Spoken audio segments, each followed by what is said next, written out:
Well, as the situation in the Isle of Man continues, some people have obviously got their lives completely back to order, some haven't, and there's still hardship out there.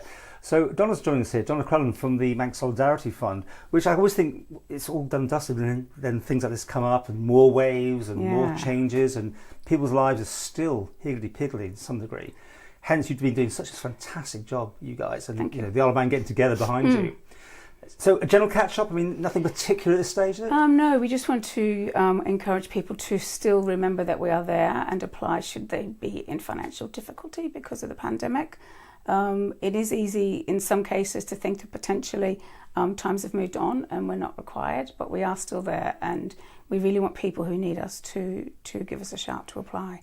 Okay, government's a safety net. Yes. So this is for people who don't qualify for all the different loans and agreements. But in general, I think when we first started, that was very much the case, but now we're further along. And if just anybody is in financial difficulty because of that, whether you're an individual, a charity, Manx business, go onto our website. First of all, you can check out our FAQs, which hopefully should answer any questions that you have, and then apply for financial assistance. We realise that asking for help is sometimes something people don't want to do, particularly very proud Manx people, but we do want them to make use of the funds that have been donated by the Manx public.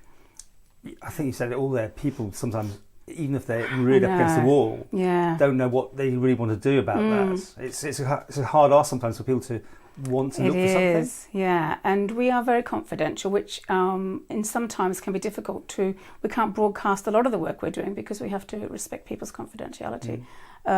We do have some success stories on our website though, so you can check those out and see if that gives people comfort if they were thinking of applying.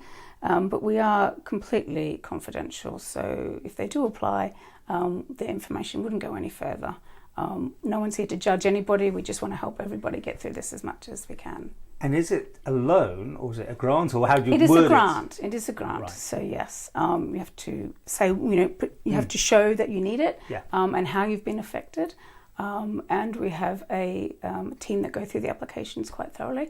But our number one goal is to try and help people wherever we can. Now, people were fundraising for this, obviously, right in the middle of it all. Has that tapered off? Are you still seeing money coming in? We're not currently asking for any donations. We do have some very generous people that we can go back to should we need more money, more in the corporate sector.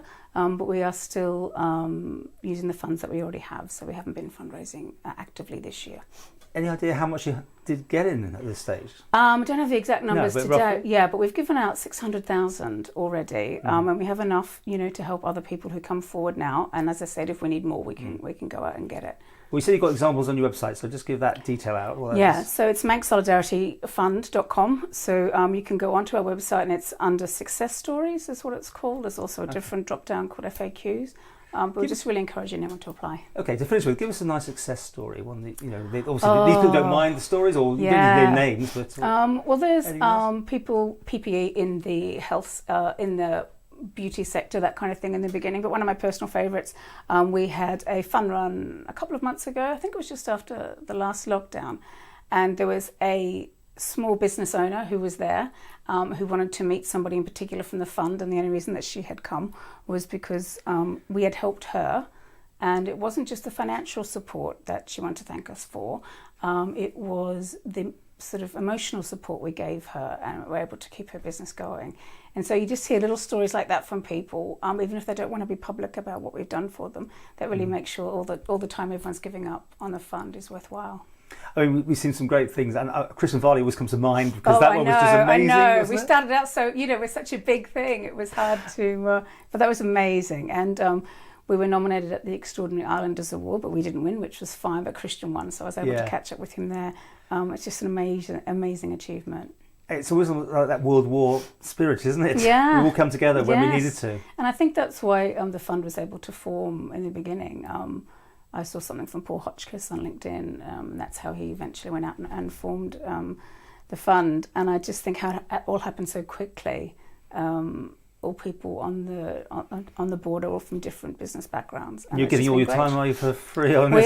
We are. And we didn't. I have to say, we probably didn't think we'd still be going now. Have you got an end in sight?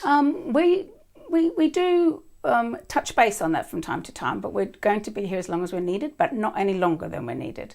It's not something that's going to be around forever. So hopefully the world will right itself and we won't be needed for very much longer.